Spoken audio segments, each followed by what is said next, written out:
Welcome to Haaseline Entertainment, Revelation of the Spirit. We're on our third of the new style, the new show on Revelation of the Spirit. We'll probably go back and do some guests that we're lining up. Well, I'm getting excited about May because May is the licensing show, and I always enjoy going and seeing the studios and the showcases that are going on for exactly what we've been talking about the last two episodes. If you remember, 2 episodes ago, we talked about retailtainment, and we talked about the difference between um, what's going on in retail media and what's potentially has gone on in brick and mortar called retailtainment. And I've done my homework to look at what is actually going on. And look, I've worked in the agency business, I've worked on the brand business, and I've worked with a lot of retailers. And bullshit is bullshit is bullshit. I mean, sometimes agencies, and it's probably why I got out of the agency business, is that there's just so much of a demeanor that says when the brand is talking or the client's talking, the client's always right. And, obviously at retail, the shopper's always right. But, when you're consulting, you got to tell the truth. And you can tell it in the right way. You can tell it with facts. You can tell it numerous ways. But at the end of the day, the truth is the truth. So the fact that, that retail media right now is the hot spot for most retailers for a lot of reasons. One is everybody's trying to play catch up to Amazon. And number two, some retailers that are big retailers, particularly in the grocery side of the business, have really not maximized or even gone into the retail media monetization of dollars from brands. Now, the question becomes is, all retailers would love, I know, and I'll just say from Walmart's perspective, they always want the dollars, whatever dollars, to go to cost of goods. We all know that that's just not the way business works. There's a marketing budget, there's a trade program, and but there are ways of moving everything into cost of goods. But the bottom line is that when you most of the time when you do that, you're taking the profitability of the brand out. So a marketing budget is important, and dumping it all in retail media is cheaper, and those selling it will try to tell you that there's no future in brick and mortar promotional retailtainment. But I'm here to banter that. And if you know, that was the first episode. The second episode talked about genres, talked about, if you're looking for an entertainment property to play in, what are the best genres to play in? And I think we all can agree that probably in most cases for a CPG brand or most brands, it's an animated film because it's all family. It's geared towards kids, particularly, coming from my background in the snack foods business. The kids are, the nag factor we talked about. Kids are dynamic in helping purchase snacks. Obviously, now we got this health movement. I know that Disney, when it comes to doing those kind of promotions, has really a strict guideline. But then when you get to the Marvel movies inside Disney, there's a little more rope to play with because they're not geared in that traditional Disney kids reach.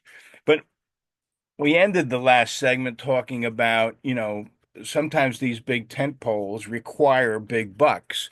Now, I was able to subside that with big brands, but not everybody has a big brand. If you got a big brand and you've got great exposure, which I worked for some great companies that had great exposure on the floor, and as they leverage their IP, and retailers leveraged their amounts of uh, guests that they had or shoppers going through their stores, we leveraged back the power of our brands, and peace in the world was figured out, and we moved on. We were all doing the right thing for brick and mortar marketing.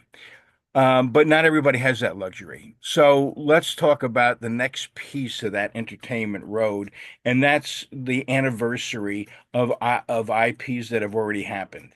There's so many great IPs that tie in to your brand. And again, it depends on the personality of your brand and what you're trying to do. Nostalgia is big, and it got even bigger. I think I was sharing with you when COVID was going on, because people went back and started watching and binging on their old favorite TV shows. We had the emergence of platforms out there from studios like Paramount Plus and Peacock and we had the integration at the Warner Brothers into Max. All these things happened so that there was a place to go when brick and mortar was taken away from us for a period of time.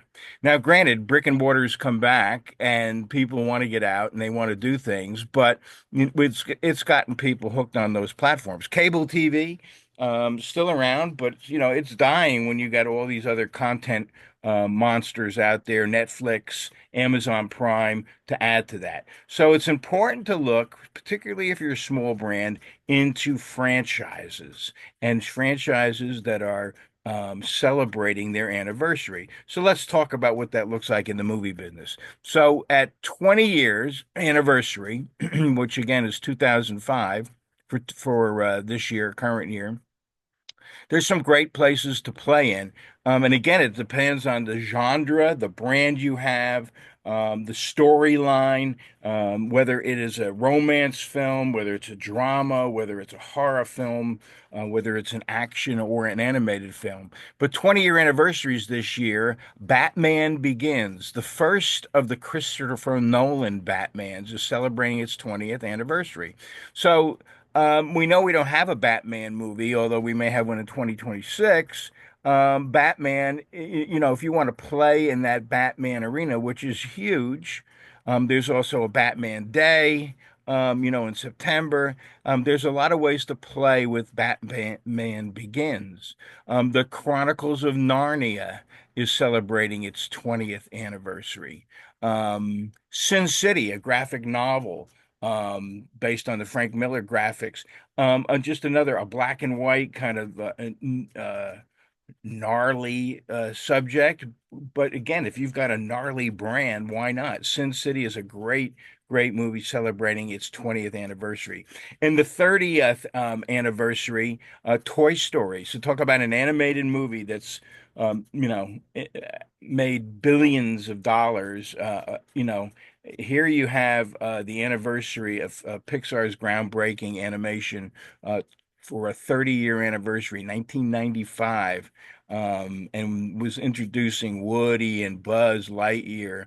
And what a great remembrance. The neat thing about doing these anniversary things is that you excite the adult into getting involved and sharing that excitement they had when they were watching Buzz Lightyear and Woody. I did this with the late great Frank Gorshin, who played the Riddler on Batman. So when Warner Brothers was releasing their Batman Forever movie back in the Joel Schumacher days with Jim Carrey playing the Riddler, I couldn't get the company I worked for to do anything. So what I did was is I guerrilla marketed it with the old Batman series, which was still very relevant to a boomer crowd out there. And I did a promotion in Target with Frank Gorshin.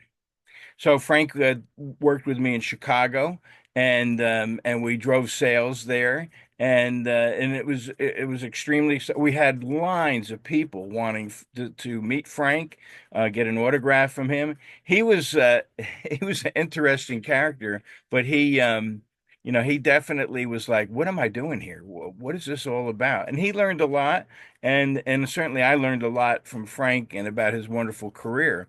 But it was a great way of using nostalgia from the 60s with a movie in the 80s and moving product out of a big box retailer. Other movies celebrating their 30th anniversary, we've got Braveheart, the Mel Gibson saga, Apollo 13, which was one of the movies featuring Tom Hanks. And again, some of these you have to put your thinking cap on. Some of these you may have, if you haven't played in entertainment marketing, you hear and you go, "Oh, I don't know if that's for my brand." But unless you get with an expert, aha, and you can talk through some of the um, pieces of that movie or some of the characterizations, then you can see how it might play. Now, granted, some of these movies may have a little edge to them, but you don't have to play them. You're not playing this out like some, you may play it a little bit quieter, a little bit more strategic, and find a way to move the mountain. Which brings me like to the movie Seven, which was a uh, great movie. I'm sure most of you still watch the Morgan Freeman, Brad Pitt. Um, Great fun film, Clueless. Again, that was a Jane Austen. Um, and the Beverly Hills High School movie there. Um, and then even the police dramas like Heat, all celebrating their 30th anniversary. When you get to the 40th, now imagine this, you're getting now to 40 years ago, but what great titles to do promotional work with. Back to the Future, right? The iconic Marty McFly and Doc Brown. So many fun things to do there. My brain just explodes when I think about all the things you could do with Back to the Future. I did it. I think I already told you. I tried to do a promotion called Snack Back to the Future, where I was going to bring in nostalgia of Nabisco, which has a creative snack history, as well as the nostalgia of Walmart. Where it came from, and put these two major nostalgic brands together with a nostalgic movie and bring in some old stars from a lot of different places, but it was centered around Back to the Future, now celebrating its 40th anniversary. Here's another great iconic one, and I just saw some footage on YouTube if you want to Google it and check it out. But The Breakfast Club. I mean, all these actors are now older. You probably wouldn't recognize half of them, although I will say Emilio Estevez still looks great. But The Breakfast Club, school, back to school. Can you imagine The Breakfast Club? Or just taking the word The Breakfast Club and moving it into a cereal promotion. The Goonies. The Goonies, which I hear is going to be have a sequel. Another great kids live action movie with a group of kids now that are all grown up.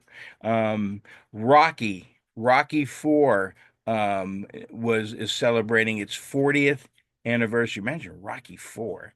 And that was the one with Ivan Drago. So here you've got, we've in the world today, we've got all of this Russia, and everything else. What a great tie-in. If you're a creative marketer to do something with the 40th anniversary of Rocky 4. The Color Purple, another great movie. Oprah, just a amazing film. Imagine using the color purple. If you had used it for Black History Month this year.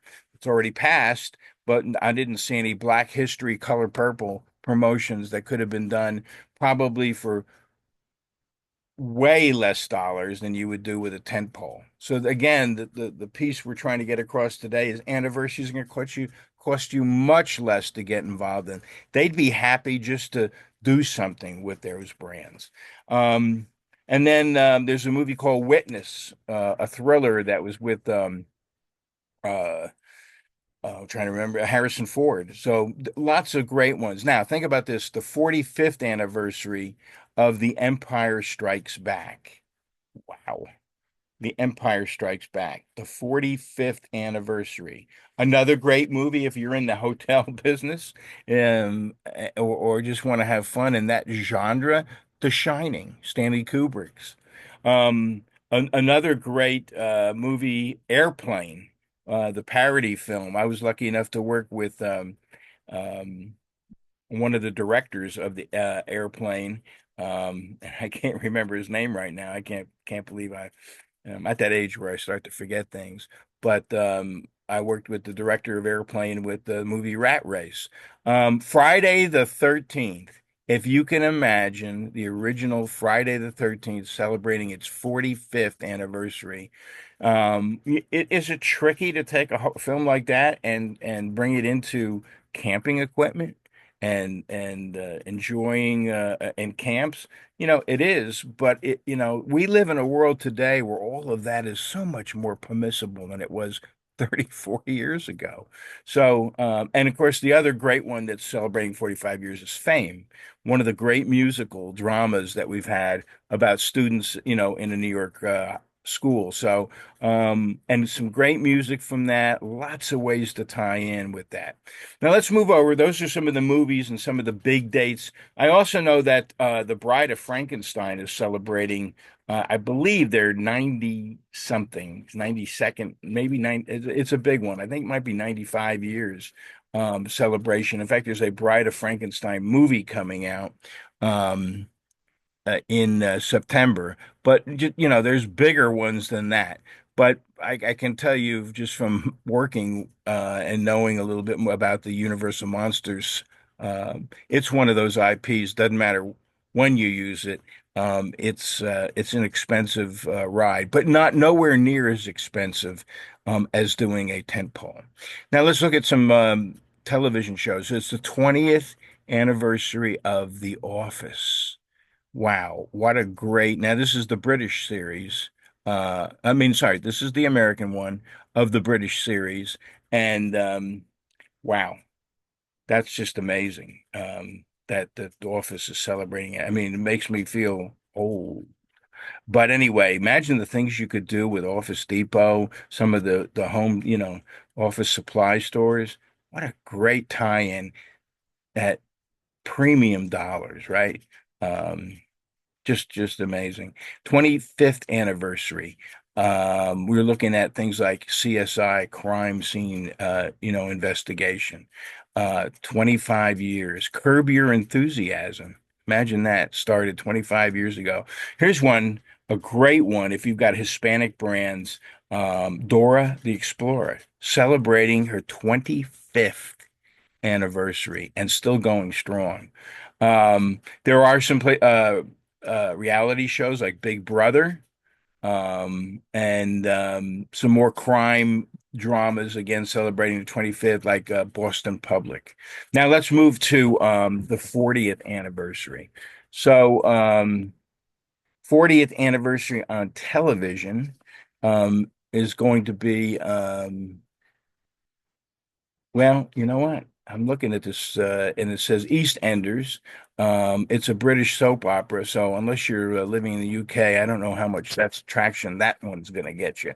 But the point being is that there are great opportunities to not only be nostalgic with TV brands, with movie brands.